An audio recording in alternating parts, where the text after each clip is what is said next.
Am I the a-hole for not wanting to give my last goodbye to my sister, female 29? I, male 28, left home at the age of 18 because my sister, female 29, 19 at the time, accused me of hitting her in order to cover her abusive boyfriend. Since she was the lovely baby of my dad, he of course believed her and told me to leave the house or he would make sure I will spend half of my life in jail. In that moment, I didn't want problems, and the shock of the moment made me want to leave as soon as possible. My mom said she didn't believe me either, but she gave me some money to live for a few months, which gave me time to get a job and rebuild my life. I know it wasn't easy. I planned to end my life with my sisters as a revenge, but finally I found some peace in my life. I finished a degree in a public university, got a job, and I'm now married to a woman who supported me in my darkest moments. Then last week, my mom contacted my wife via Facebook, the most popular social media in my country, to talk with me. I figured since she helped me, I owe her a favor, so I decided to talk with her. She told me that my sister is dying, that she got cancer in terminal stage, and that there is nothing more the doctors can do now, and all she wants is to apologize and to make things right before she passed away. I of course told my mom my sister could go directly to hell. I owe my sister nothing, not even peace in her last moments. I practically said everything I wanted to say to her in that moment a decade ago. When I finally vented all what I wanted to say, my mom just said that at least I should do it for her. My mom, she practically begged it. I talked to my wife about it and she told me, you don't owe anything to your parents. They failed you. So did your sister. I would let her die with her mistakes unsolved, but that's me. I will support you in any choice you make. I agree with her, but a part of me wants to see her, but I don't know if I could control myself if I do see her. I asked my best friends, and they both said I should go and give her peace. So now I don't know if I'm doing wrong or I should set aside my anger just for now, at least until she passes away. So am I the a-hole? Now for the top comments. Has your sister admitted she lied to your family? Has she apologized? Has your mom or dad? If not, let them rot. You owe them absolutely nothing. Exactly this. The sister had years to apologize, and it's only now when she's afraid of smoking a turd in hell for all eternity that she's looking for absolution. This stunt is entirely for her benefit, not OP's. Yeah, it's impossible to make things right by just saying sorry. She destroyed his family life and let it continue that way for 10 years. He was thrown out in the streets with no support, so she could cover for her scum boyfriend and felt nothing. It's only now when potential consequences of her actions are looming, a one-way ticket to the fiery pits of hell, that she decides it's time to apologize. Not for his sake, but to clear her own guilt. And say let it fester in her heart, knowing that Opie gives absolutely zero crap about her and her dying wish, or the family as a whole. That he's found something better and wants nothing to do with them. Hopefully it's a painful time she has left. Not the a-hole. Not everyone deserves peace upon death in my opinion. No one is owed absolution on their deathbed. Only visit her if it will benefit you. As I said above, she's not owed peace, simply because she's dying. Her own actions cost her unrest. You only need to focus on what is best for you. I would visit her with family and her friends, just to question her on her deathbed if she has any remorse of what she did, and why it took her dying to finally come forward. Make her answer all uncomfortable questions in front of everyone, and then tell her that I will not forgive her and I don't care if she dies. Then I'll tell the parents never to contact me again, that I don't forgive them either for how they treated me, and leave. Agreed. Plus, she's still making it all about her and what she wants. I don't care what she wants. She's trash. And karma came for her in the end. You don't owe her anything, Opie. You are owed, by her and by your parents. And your mom gets extra trash points by trying to manipulate you, as if she did some grand thing for you. Tell her she and your father can rot in hell with their golden child, but none of them are family to you. Next story. Am I the a-hole for charging my son rent? Need some advice here. My 17-year-old son has really taken off with his live streaming career in the past 6 months. He's doing so well that he's been able to upgrade his room into a pretty awesome streaming studio. We're talking multiple monitors, TVs, top-of-the-line streaming gear, the works. He's pulling in around $3,000 a month, which is really impressive for his age. I originally thought he was just blowing his allowance and lying to me, but I have seen his bank account and it checks out. He didn't actually tell me that he was making money until I pressed him, which was weird, but he came clean and showed me his Kicks and Twitch profiles. Given his new financial situation, I thought it might be a good idea for him to start paying a small amount of rent, like $600 a month. Something comparable to what a 2-bedroom should go for, given he has 500 square feet for his room, an ensuite, and a lounge for sole use. I see it as a way to teach him about the responsibilities of adulthood and managing finances. However, my wife isn't on board. She thinks we shouldn't ask for rent, period, and that it's our job to give him a roof regardless of external circumstances. Plus, he utilizes our Wi-Fi and electricity to stream. I suggested that we put away his rent money for his future, but still no bueno. Now, he finished high school early and has been streaming over his gap year before he decides if he wants to go to college. This has led to some pretty heated discussions between us, with my wife accusing me of being too harsh, not appreciating our son's youth. On my end, I feel like I'm just being realistic and preparing him for the real world. I had to pay rent as soon as I made an adult wage when I was growing up. I'm conflicted because I want to help him learn about real-world responsibilities, but I also get he's not technically an adult yet. So am I the a-hole for wanting my son to contribute a bit to the household now that he's earning his own money? Are you claiming him as a dependent? If you charge him, better take that off your taxes, bud. Very good point. Wonder if he realizes he'd need to remove him as a dependent and add rent as income. I'd like to know where you can rent a 2-bedroom apartment for $600. Right? Where I live, studios are $1,800 to $2,300. Studios. You're the a-hole. It comes across as you wanting a piece of the pie. If he were over 18, okay, but he's not. If little bro was flipping burgers at McDonald's, would you be charging him? Also, since you are planning on charging him rent, I assume you'll be filing that in your taxes. He didn't actually tell me that he was making money until I pressed him, which was weird, but he came clean and showed me his Kick and Twitch profiles. That sentence is really telling. Kid probably knew dad would get greedy if he told him how much he was making. If OP really wanted to teach his kid about money, he'd sit him down and talk to him about investing, long-term financial goals, taxes, etc. Charging rent doesn't teach him anything, but that his dad will go begging for money if he makes bank. Kid hid it for a reason. Lol. He knew. You're the a-hole. You're going to charge your minor and dependent son, who has a great job, rent? And you're only charging him because he's making money? That's ridiculous and selfish. My mother did this to me, except I was not pulling $3,000 a month at all. She also treated me like a daughter and not like a tenant. If she had a real tenant, she would have received a ton of complaints and had to actually maintain the house. Yep, of course she claimed me on her taxes. Nope, she didn't need the money. She wanted the money, and to play landlord. I didn't realize how messed up that was until the first post I saw on AITA, where the commenters were roasting the parent for being so selfish.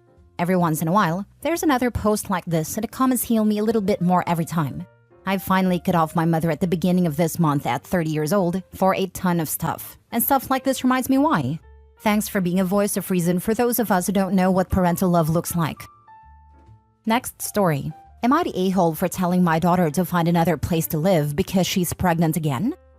My 49 female daughter Josie, 19, had her first baby when she was 15. My husband and I were devastated at first because we knew this was going to be a very difficult path for our daughter. We did all we could to give her sex ed, but it wasn't enough and we couldn't turn back time. So all we could do was support her in what she wanted to do. My husband and I helped Josie take care of our grandson and encouraged her to finish high school. She never did because she said her priority was being a mother and she didn't have time to invest into finishing high school.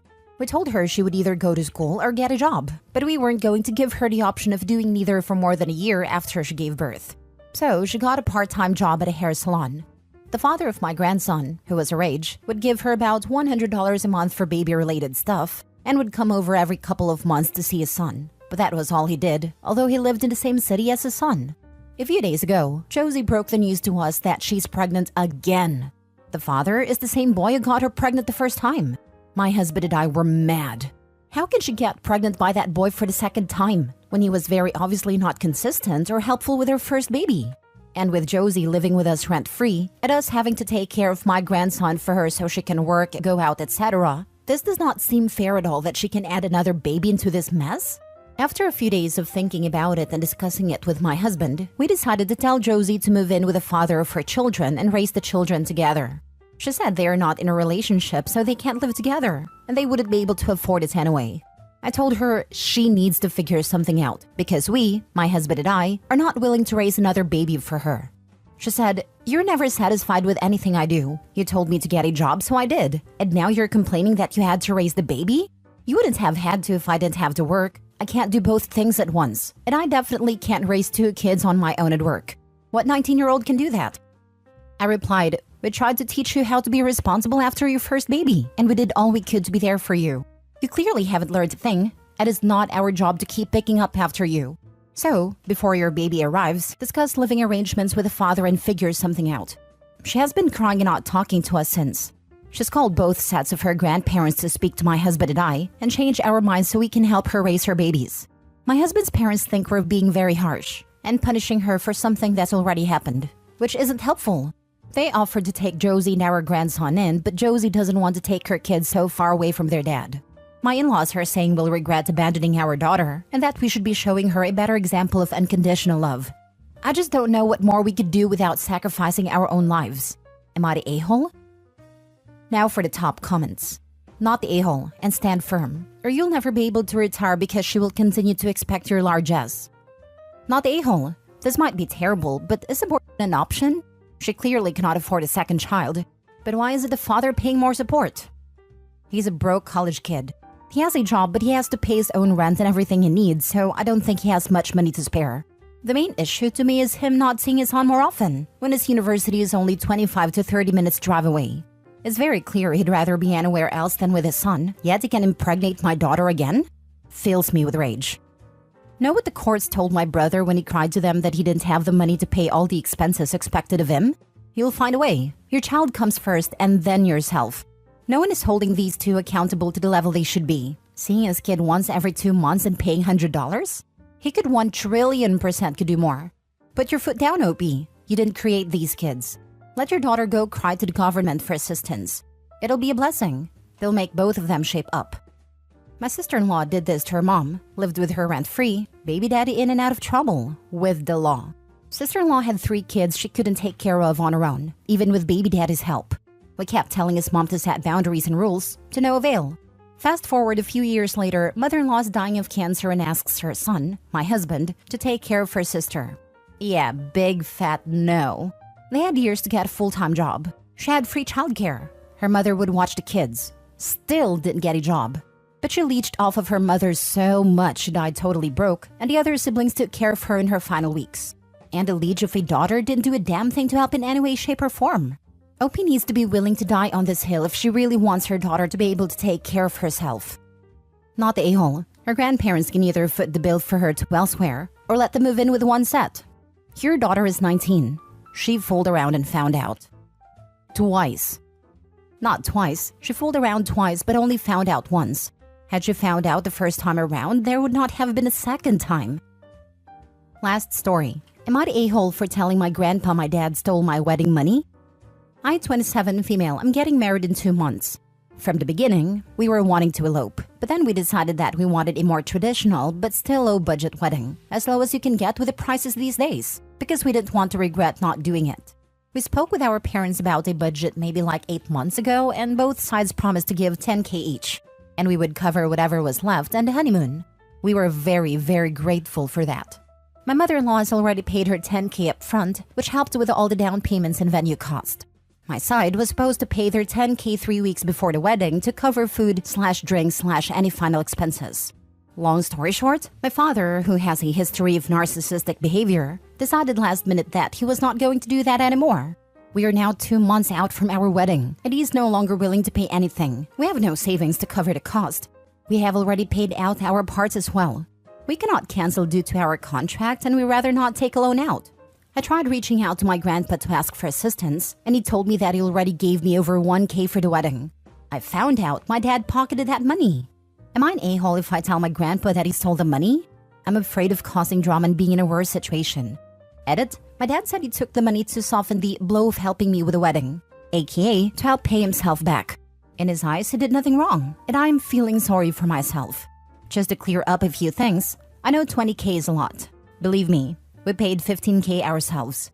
We told our family from the start we wanted a small wedding/elopement, but they said we would regret it. So we decided we should go more traditional. Keep in mind, I live in a very popular city for weddings, and this is a fair price and still under the average. Also, my father is not required to pay for my wedding, but he offered since he got a huge check to his practice. If we didn't have family offering, we would have just eloped. We didn't care either way. No, you're not. But why didn't your grandfather just give it to you? Is he aware of your father's behavior? Does he have a history of doing stuff like this? My dad has a long history of this. I guess my dad called my grandpa and said, "My daughter wants help with her wedding. Can you help?" And he agreed, and my dad gave him his routing info. Then I would absolutely tell your grandpa. Tell him your dad promised you the money, and you had no idea that he even asked you for some, and now he's refusing. I would also be disappointing my father if he tried to pull this stunt. Not the a-hole. Not the a-hole. Let your dad face consequences if he stole from you. Yeah, geez. Your grandpa needs to know this, so he can avoid giving your dad money in the future, if nothing else. And who else did dad get money from? This is a great point. I would bet money he mooched money from other relatives, saying it was for the wedding and then stole that too. I really hope OP told her grandpa. Sometimes drama needs to happen.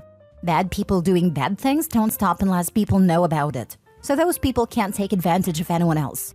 I'm also assuming her mom isn't alive/around anymore since OP didn't have her berate her dad.